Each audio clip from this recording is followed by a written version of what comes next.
Praise the lord Jesus.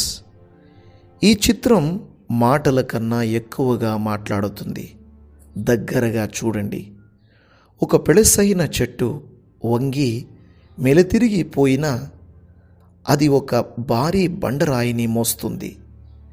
అది బ్రతకకూడదు, అది నిలబడకూడదు, అది పెరగకూడదు, కానీ అది పెరుగుతుంది. జీవితంలో కొన్ని సమయాలు వస్తాయి.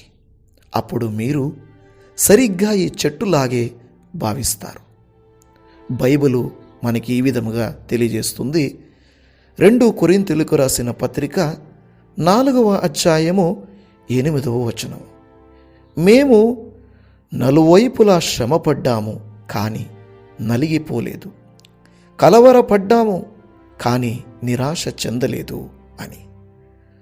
ప్రియమైన దేవుని బిడ్డలారా, మీరు ఎన్నడూ కోరుకోని భారాల వల్ల కుంగిపోతారు. చాలా తొందరగా వచ్చిన బాధ్యతల వల్ల, చాలా కాలం పాటు వేధించిన బాధల వల్ల, జవాబు లేని ప్రార్థనల వల్ల జీవితం మీపై ఒక బండరాయిని పెట్టినట్లు మీకు అనిపిస్తుంది. బరువైన, ఊపిరాడకుండా చేసే, కదల్చలేని బండరాయిలా.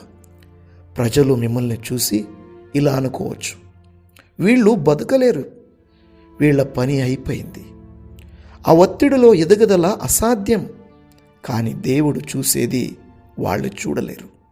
ఎందుకంటే ఒత్తిడి ఎల్లప్పుడూ నాశనం చేయదు. కొన్నిసార్లు అది మీలో ఉందని మీకు తెలియని బలాన్ని అభివృద్ధి చేస్తుంది. ఈ చెట్టు సుఖంగా పెరగలేదు, అది ప్రతిఘటనలో పెరిగింది. అది బ్రతకాలి కాబట్టి దాని వేళ్ళు లోతుగా పాతుకుపోయాయి. అది బరువు మోయాలి కాబట్టి దాని కాండం బలపడింది. ఇది మీ కథ కూడా. మిమ్మల్ని నలిపివేయాలని చూస్తున్నదే నిజానికి మీకు ఒక రూపాన్ని ఇస్తుంది. పరిమితిగా అనిపిస్తున్నదే మీకు పునాదిగా మారుతుంది. దేవుడు మీ జీవితంలో కొన్ని భారాలను అనుమతిస్తాడు, మిమ్మల్ని విచ్ఛిన్నం చేయడానికి కాదు, కానీ మిమ్మల్ని కదిలించలేని విధముగా నిర్మించడానికి. మీరు పాతిపెట్టబడలేదు, మీరు నాటబడుతున్నారు. మీరు ఇరుక్కుపోలేదు, మీరు బలపరచబడుతున్నారు.